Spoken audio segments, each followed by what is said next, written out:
and welcome to the lost tape of the stories of Alkabar. The lost tape of the stories of Alkabar? No, the stories of Alkabar. The stories of Alkabar. That's right. Who are you? I'm the narrator of the stories of Alkabar. Who are you? I don't know. I was on another tape. I was on a Darth and Joe Vader tape. I guess I got lost. I must have gotten to the tape mechanism or something of the recorder, and it ended up on this tape. But I'm perfectly willing to listen to the lost stories of Alkabar. Okay. Once upon a time. I'll just stand back here. Okay, go ahead. Yes, thank you. Once upon a time, a long time ago. I won't be any trouble. I want to hear the stories. Okay, please just stand there quietly. I'll try to work you into the stories. Once upon a time. That would be great. If, I can play anything. I can be tall, short, anything you want. Just, I'll just be over here. Okay. Once. What are you waiting for? I was going to see if you were going to interrupt again. No, I'm fine. I'm sitting. I'm over here. Okay, I'm gonna be over here. Thank you. All right. Once upon a time, a long time ago. I did have one question though. Yes, what was your question? Well, it's why is it the lost tape? If you have the tape, then we found the tape. It used to be lost. Well, shouldn't it be the found tape of back? Okay. Welcome to the found tape, once lost, now found, of Alkabar. That sounds much better. Okay, I'm going over here now. I'm over here. Thank you. I'll just be over here. You tell me when you need me. Yes, I'll do that. Once. I'm not gonna say anything. My mouth's shut, okay? I got my hand over my mouth. Okay. Where was I? I can't talk. I got my hand over my mouth. Yes, but I've lost my place. Once. Oh, yeah, thank you. Upon a time, a long time ago, in the city of Alkabar, the people had a great civilization. They had great art. They had great music. They had great dance. And, it's a cheap shot, but they had great poop. So the people of Alkabar were happy. And they were partly happy because nobody ever bothered them. The city of Alkabar was a small city. In fact, humans would have to have used a microscope to have seen it. It's a very, very tiny city, only the size of an amoeba. But the people of Alkabar were even smaller than that. So to them it was a big city. And at the center of their city was a large, great, shiny, red mountain. The Mountain of Alkabar. They weren't all that creative sometimes in their names. They could have called it Squiggly Diggly Mountain or Pizza for Everyone Mountain. But they called it the Mountain of Alkabar. And that mountain was red, and it was a source of great power, and nobody could harm them. In fact, the city of Alkabar, although it was very small, it was on top of a planet that was very, very large.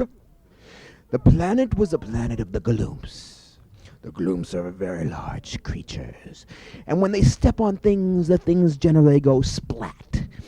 But no Gloomp ever stepped on the planet of Alkabar because of the force field created by the giant runestone, which was the Mountain of Alkabar. The red mountain created such an energy field that if somebody tried to step on it, it would keep their foot from touching the ground. In fact, it was a common game on Gloomp Planet for the Gloomps to jump around. Gloomp children loved to jump onto the city of Alkabar because they could never touch it, and they'd be floating just a half an inch off the ground and say, "Look, I'm floating over that spot on the ground." They didn't know why, but they knew that they could not touch the city of Alkabar, or whatever it was on the ground.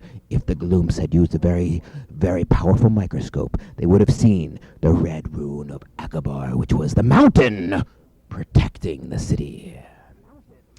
Now, Other than the giant red mountain, the city of Alkabar was a normal city. People went to work. People drank soft drinks, some diet, some not diet. There were blue potatoes. That was one thing that was different about the city. But other than that, it was an ordinary city of people doing ordinary things with blue potatoes occasionally. It was these very blue potatoes that caught the attention of Dr. Smuck. Dr. Smuck was a wonderful person, but people thought he was evil. Why? Because many people in stories like this are Dr. somebody or other, and a name like Smuck does not inspire confidence of a great and wonderful human being. A name like Smuck sounds like an icky person to a lot of people. So people had to get to know Smuck to learn that he was a great man, a man of kindness and generosity, a man who wanted to help the world. He wanted to help the world by getting the tiny blue potatoes of Alkabar to the rest of the universe, because it was during his investigations of Alkabar, when he was crawling on Galump planet, he held a titanium umbrella over his head so that the Galumps wouldn't crush him if they accidentally stepped on him. Because, of course, he was human. Humans are much smaller than Galumps. Alkabar is much smaller than humans. He came across Alkabar because he noticed, first of all, the glow of the red rune through his microscope. And when he turned up the power on his microscope, he saw that within the city of Alkabar were blue potatoes. He set up a system for communicating with the people of Alkabar. They became friendly with him after they got over the fact that his name was Smuck. They discovered that he only really wanted to help. He said, "What can I do to help you, people of Alkabar? First of all, I notice you have blue potatoes. May I try one?" He was very curious by nature, being a scientist. And so the people of Alkabar collected 250,000 potatoes, which fit just on the head of a pin for the scientist named Smuck. They cooked the potatoes for him, and he ate them. It was the most delicious potato drop he had ever tasted. He decided that the rest of the universe would benefit from such delicious blue potatoes, but they were small too far. That is to say, far too small to be used from Alkabar. How would the potatoes get from Alkabar to the rest of the universe? Because most of the universe has a very large appetite, and a tiny speck of 25,000 blue potatoes of Alkabar wouldn't really make a dent in the hunger of most of the rest of the universe. And so Dr. Smuck decided that he had to figure out a way of growing giant blue potatoes. He analyzed the chemical structure of the potatoes in his laboratory, and he discovered that all he had to do was change the molecular structure of the blue potatoes in such a way, altering their DNA, of a normal potato, what I would call a normal potato, what you would call a normal potato, but what an Alkabarian would call a non-blue potato. He changed the non-blue potato over several generations of genetic engineering to create a large blue potato, which in many respects was just exactly like the potatoes of Alkabar. But, of course, it was much larger.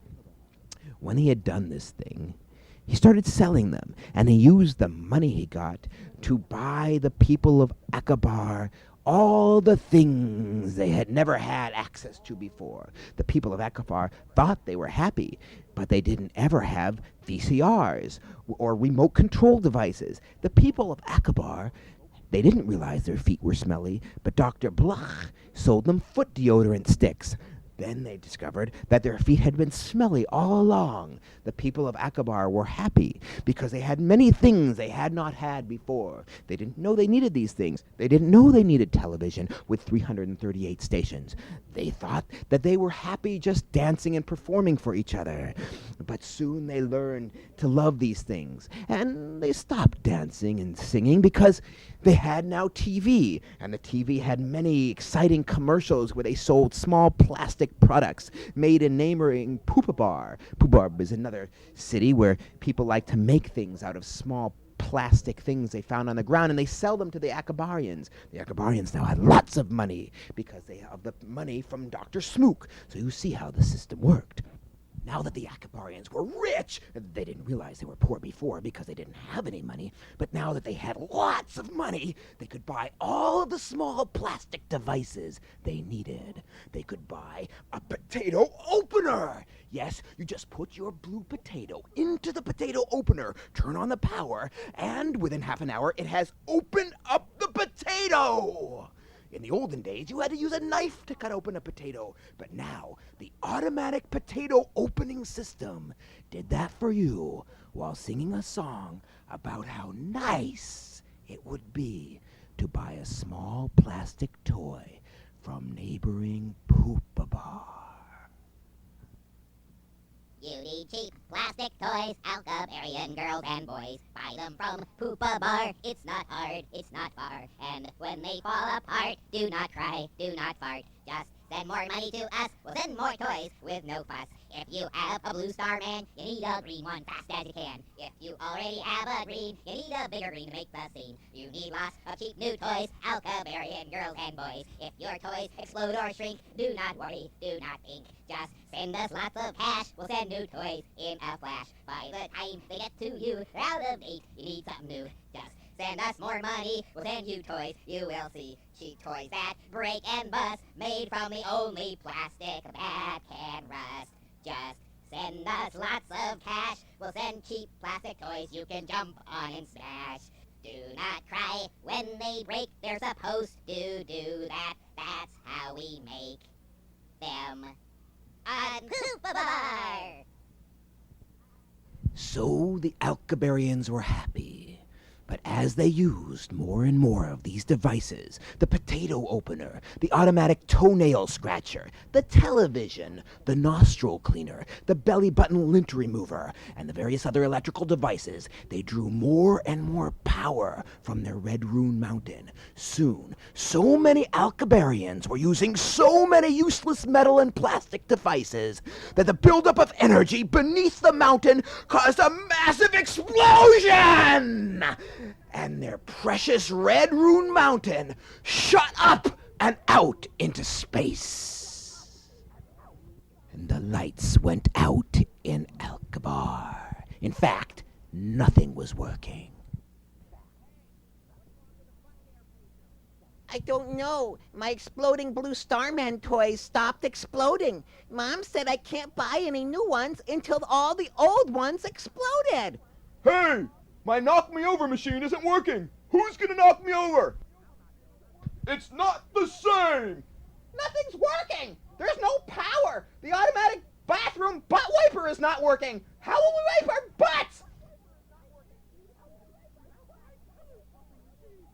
The shoe putting on robot has no power! How will I go out without shoes? Hey, why doesn't my electric ear brush work?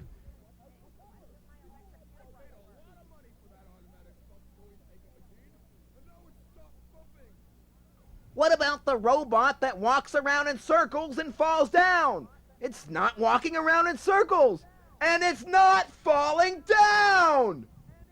Soon the Alkabarians came to realize that they had lost their great source of power, and Professor Smook had gone off into space in search of the Red Rune of Power, and so he was not there to pay them anymore, and they could not pay the Poopabarians, so the Poopabarians stopped sending them the small, useless plastic toys.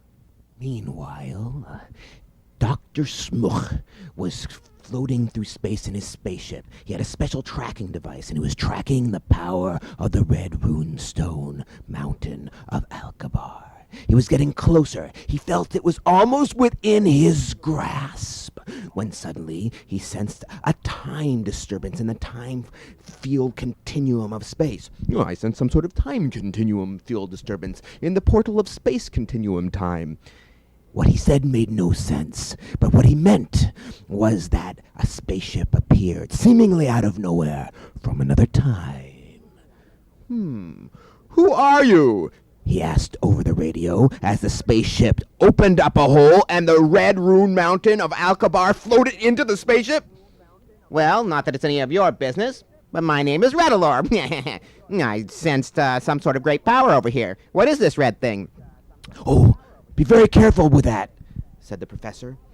It's the red rune stone of Alkabar. The Redalore stone of what? The red ruby of Alkabar, said Professor Smook. The red ruby of Athador. I love it, said Redalore. I'm taking it with me. But no, it belongs to the Alkabarians. But it was too late. Redalore's ship took off in a whirlwind of space-time continuum distortion and flew out. Suddenly, Professor Smook realized he was in way over his head. How could he get the red ruby stone mountain of Alkabar back by himself from someone clearly as evil as Redalore? He needed a great warrior to help him. He needed a great warrior. A great warrior. Me? Yes, he needed a great warrior. I am a great warrior, and I am ready to help. And the great warrior took off after Redalore. How tall am I? Because I said I could be tall, short, whatever. You're just a warrior. And I took off in, Your spaceship. my spaceship. And the great warrior, whose name was Pigeonhead. Great warrior Pigeonhead? Pigeonhead flew off after Redalore. And so the great warrior followed Redalore all the way to the mysterious planet of Indecision. Redalore tried to decide whether to land. He wasn't sure. I could land here. I don't know. It's a nice planet. It's not too nice. I don't want it to be too nice because I'm evil. I like a little evil on my planets. And then he saw the warrior was approaching. I guess I better land. And so Redalore landed his spaceship. He got out. He took the red ruby with him. He put it in his pocket. The warrior, the great pigeon-headed warrior, landed on the planet after Redalore. Yeah, I'll get you yet, Redalore. How's that? Very good. And he followed Redalore. And Redalore walked ahead, couldn't decide which way to go. The warrior wasn't sure either. It was a troubling place, the great mysterious planet of Indecision. But soon the great warrior had Redalore trapped in between two walls that joined in a corner. And Redalore didn't know what to do because he was on the great planet of Indecision. And the warrior, that is to say the warrior, said, "Give me the ruby." Give me the ruby. And Redalore said, "Come on and take it." Okay, I will. But suddenly Redalore disappeared, and he appeared 5 seconds later.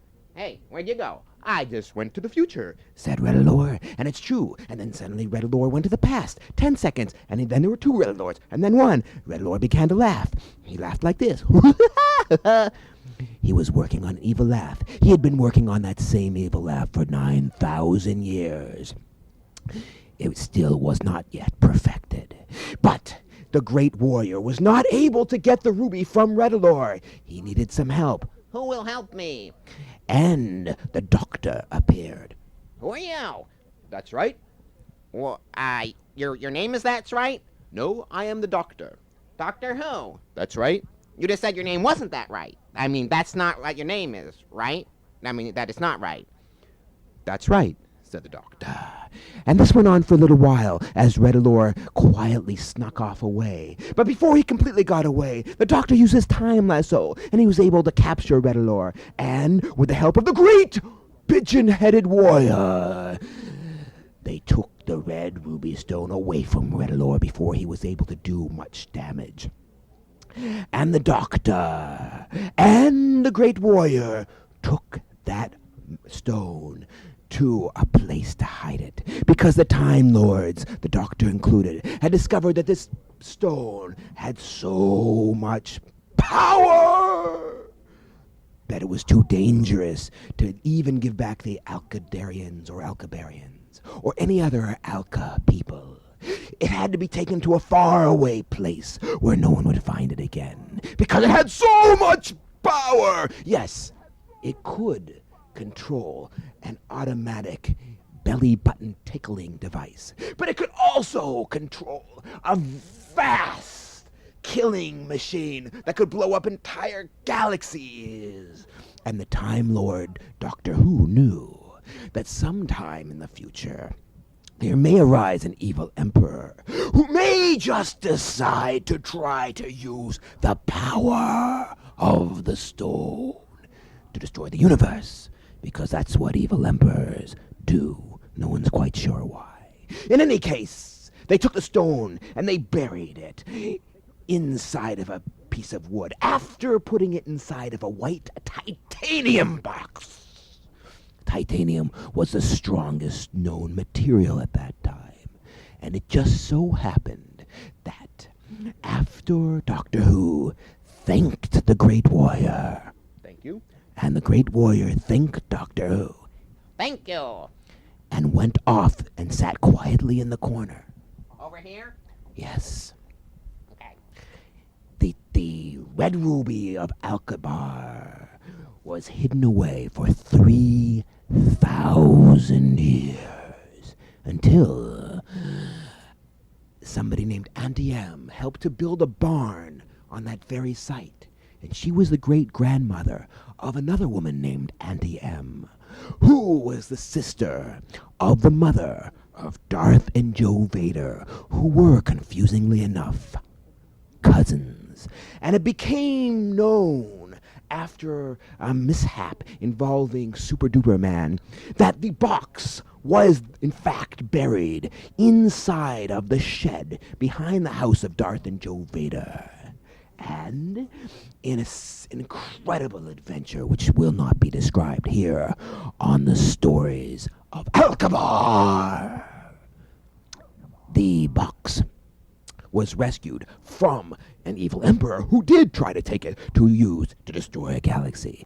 And with the help of Super Duper Man, Mayonnaise Man, Nostril Man, and the Doctor once again, who wasn't quite sure about why he had seen that red ruby stone, but it was somewhat familiar, because after all, it had been 3,000 years since he had seen it before, and his friend Sally, they took that box with that ring and hid it on Sally's home planet, protecting it with a force field and an alarm device.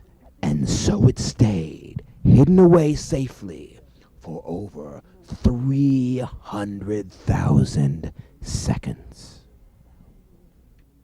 Of course, 300,000 seconds is just about 83.3333 hours. And it was exactly 83.333333333 333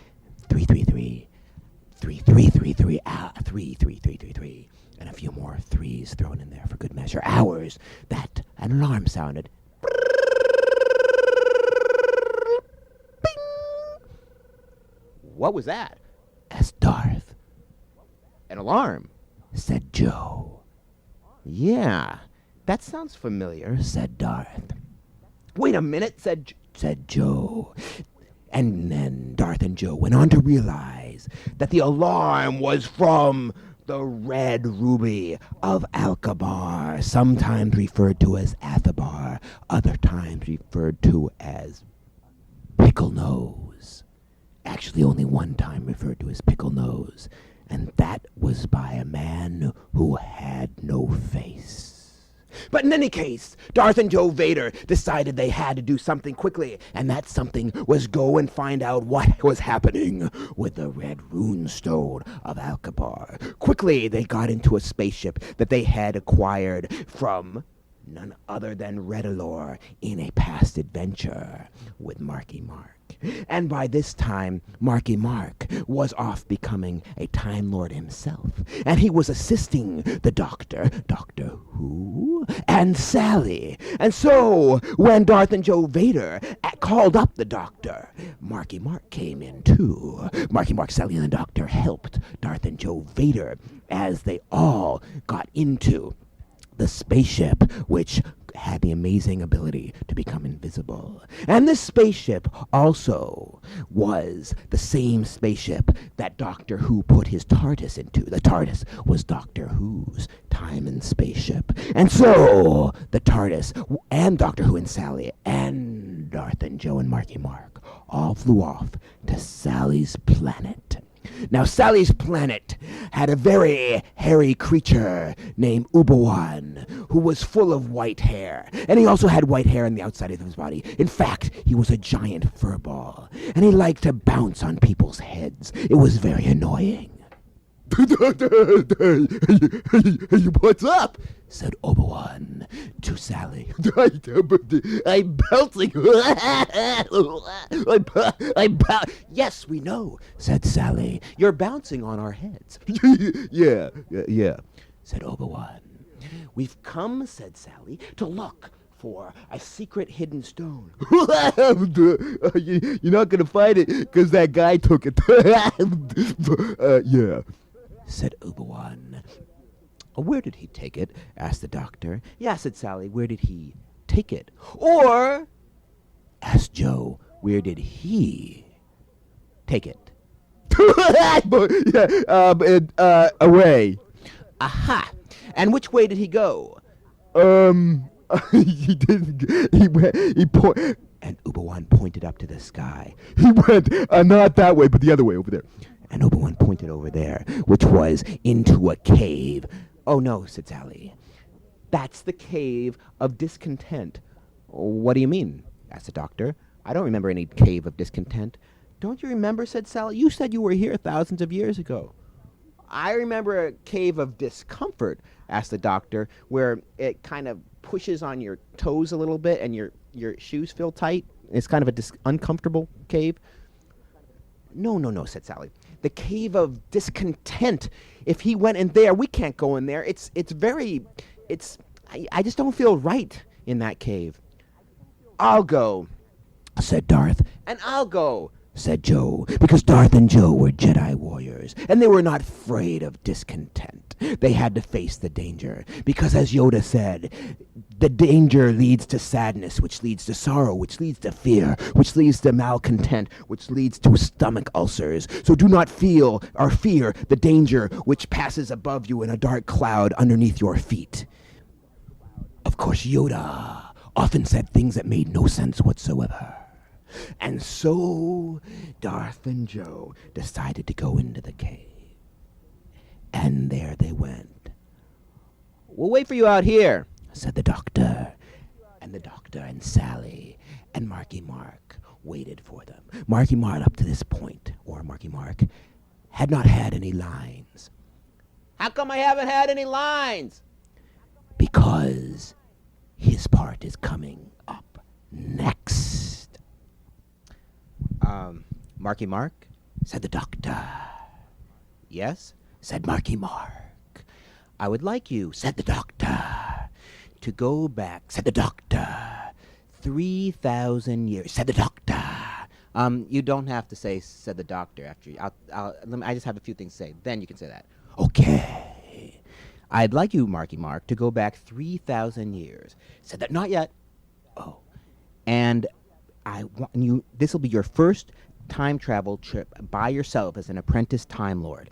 Your mission is to find a great and noble and true-hearted warrior named the Great Warrior Pigeon, the Great Pigeon-Headed Warrior, I believe was his name, if I recall correctly.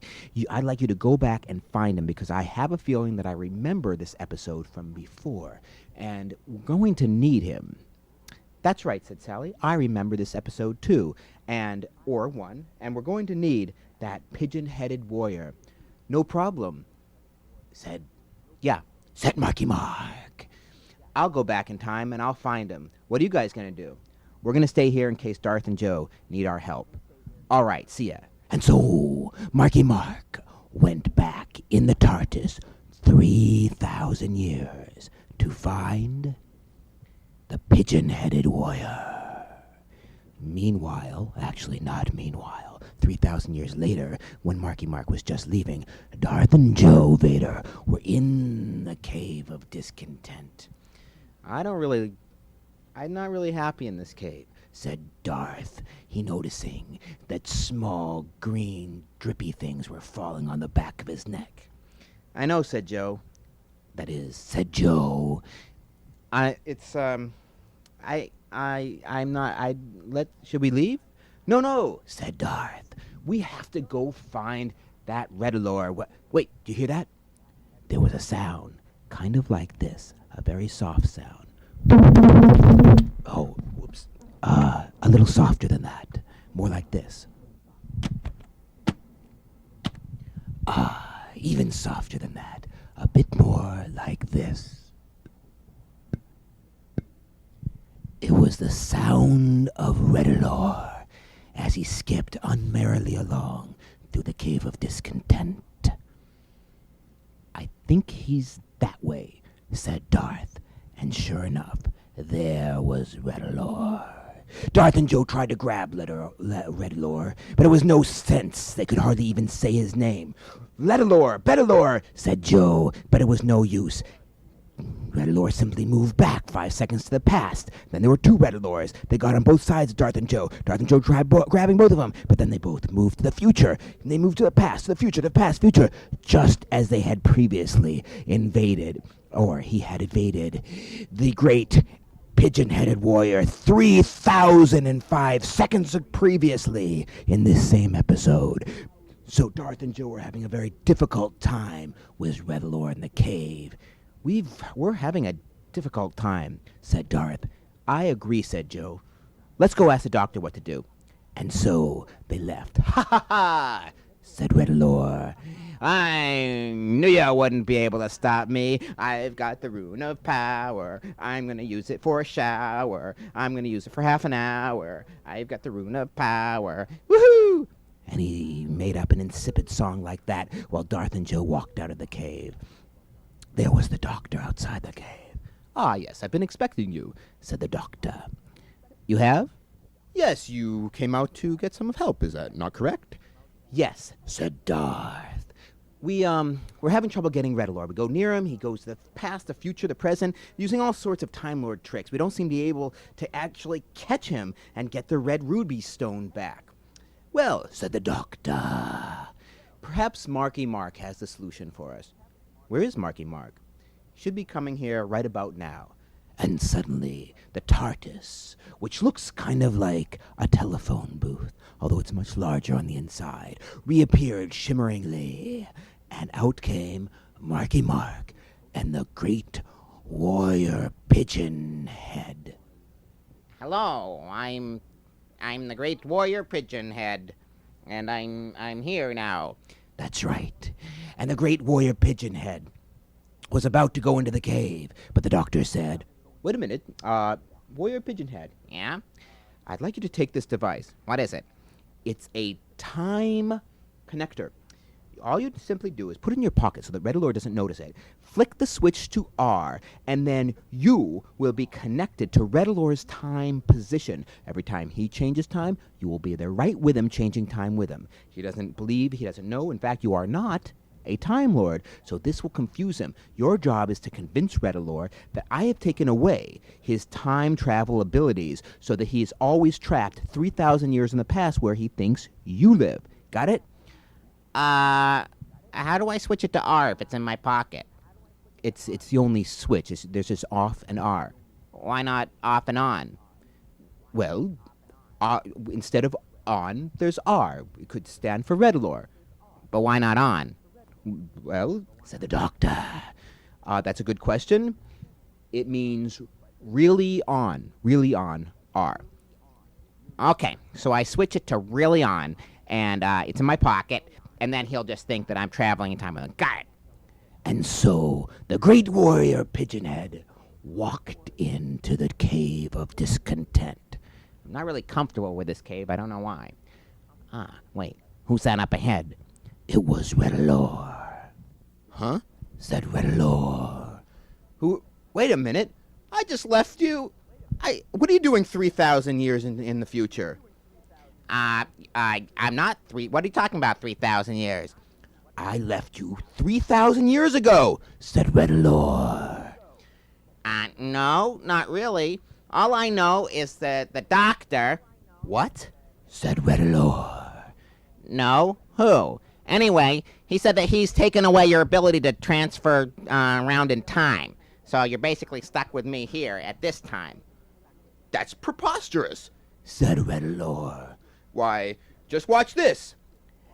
And before Redalor could transfer to another time period, the pigeon-headed warrior flipped on the switch to R in his pocket, and he was attached to Redalor's time frame. And so Redalor went 10 hours in the future, and there was the pigeon-headed warrior. What? What? How did you transfer with? Wait a minute. I don't know what you're talking about. And so Redalor went 100 years into the past. But there was the pigeon-headed warrior with him. No! Said Redalor. Yes.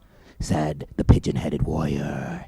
And so Redalor went back and forth, 1 minute ahead, 1 minute behind, 5 hours and 57.5 seconds into the future. Every time he shifted, the pigeon-headed warrior was there with him, giving Redalor the illusion that he wasn't transferring in time at all, but was stuck in one period of time 3,000 years ago. Oh no, said Redalor. I give up. I can't live without being able to transfer through time. The doctor's gotta help me. I'll give up this red stone, I promise. All right. Said the great pigeon-headed warrior. Then come out of the cave with me. And so Redalor and the great pigeon-headed warrior walked out of the cave of discontent. Wow, we weren't really comfortable in that cave anyway. And they walked out, and there before them was a vast city of crystal pineapples. I don't remember that. Said Redalor. And suddenly, a TARDIS shimmered and appeared. Doctor? Asked Redalor. That's right, said the doctor. As the doctor and all of his friends walked out of the TARDIS, you see, Redalor had transferred himself 500 million years into the future. Luckily, the cave was still there. He thought that he hadn't moved in time at all, because he was there stuck with the great pigeon-headed warrior. However, Redalor actually was 500 million years in the future, and so the doctor was tracking his movements. He followed, and in that 500 million years, a great crystal pineapple city had been built on the surface of the planet. Wait a minute. Said Redalor, because when he had gone into the cave, there hadn't been a great crystal pineapple city. He was getting suspicious. Just then, a creature named Obi-Wan came out of the TARDIS and jumped on Redalor's head. Ow! Ow! I jumped on your head. I jumped on the head. Redalor dropped the Rubel Christie of Rebel Apple. Hey, what happened to the narrator? Sorry, the Redalor's Rubel Christie was no longer in his hand, as Obi-Wan continued to bounce on his head. Like that. And so the doctor picked up the crystal, and he took Redalor into the TARDIS. I'll deal with you, Redalor, in a moment. Please walk into that room over there, which has a force field keeping you inside. You will not be able to transfer through space or time while inside of that room. We call it a prison. The doctor came out of the TARDIS, and he took the red Rubel Christie. This red, did you call it a Rubel Christie? I mean, a crystal ruby. Right. This red crystal ruby, or Rubel Christie, is far too dangerous and powerful to fall into the wrong hands, or even the right hands, without a left hand there to balance the right. And so what we need to do is disguise it. It's very recognizable as it is. We need to change it into another shape. How do you propose to do that, Doctor? I want you to do that, great pigeon-headed warrior, because you are a warrior true of heart, and you can use the power of the crystal to forge it into a shape that means something to you deep inside. I want you to hold it in both of your hands and channel the energy of the crystal back into the crystal to change its form. All right. And so the great pigeon-headed warrior took the red crystal ruby. Crystal ruby, that's right. That's right. And he held it in his hands, and he used the energy. He used the force. He used the bathroom a little while ago. That was a part I didn't narrate. But then he came back, and he pushed it into the shape Of a heart. What? Oh, that's very lovely, said the doctor. Yeah, it's a heart. It's a universal symbol of love. The original origin of this particular shape representing the heart is shrouded in mystery. However, in 16th century Earth, That's enough. oh yeah, here it is. And he handed it over to the doctor. The doctor handed the red heart, crystal ruby of power, over to Darth and Joe Vader. We've got to hide this, Said the doctor. Right, said Darth. Well, it's already disguised as a heart, and that's a good thing, Said Darth Vader. yes. Said the doctor. But we can't put it in its original white titanium box. We have to find a new box for this crystal. And Sally said, You know, Darth and Joe, you once didn't tell me about a great pirate who lives in the in-between universe. Perhaps that person would be able to help you with a box. That's a great idea. said Darth. Yes. Said Joe. And so Darth and Joe Vader said, We'll be right back. and they transported themselves into the in-between universe. They landed in a vast white room outside of Dr. Zhivago's house. They knocked on Dr. Zhivago's door. Darth, Joe, Said Dr. Zhivago. I haven't seen you guys since a completely different tape. How can I help you? Well, Said Darth. we have this important titanium, not titanium at all, but ruble Christie. Do you remember ruble Christie? Asked Dr. Zhivago. I mean crystal ruby. The narrator's been confusing me. Sorry. It's all right. So we have remember this this thing of power that we showed you before? It was a red rune of power. Ah, yes. Said Dr. Zhivago. From Athador. Well, Alkabar, but that's not important right now. What's important is that we have it back. Didn't you put it in an aluminum or titanium box? Aluminum is not nearly as powerful as titanium. Said Dr. Zhivago. Yes, we put it in a titanium box, but it was stolen, and we got it back again. Said Darth. Get to the point. Said Joe. Right. Said Darth. We've got to take this rune of power, which is now in the shape of a heart to hide it from people who are looking for it in the shape of a rune of power, and put it into some other kind of box. Aha! Said Dr. Zhivago. And so you've come to me because I look like some sort of shape of box to you? No, said Joe. We've come to for that pirate. Isn't there a pirate somewhere in the in-between universe? Ah, yes, Said Dr. Zhivago. right down there on the island. So Darth and Joe Vader went to the great wheatgrass pond, and they crossed that pond on the great bridge of broken feet. Ow! Ow, my feet! They feel like they're breaking. What? This bridge is made out of broken feet. Said Darth. It's not my fault. It's the narrator's fault. Said Joe. And so Darth and Joe crossed over the bridge and got to the pirate's castle, which was made out of a giant ship on top of a mountain, on top of a very tiny island. So tiny was this island that the pirate and Darth and Joe had to be very, very careful not to fall off the edge of the ship, because they would fall right into the wheatgrass. But that is highly nutritious. Said Darth. Yes, it is, said the narrator. And so Darth and Joe walked up to the pirate. Arr!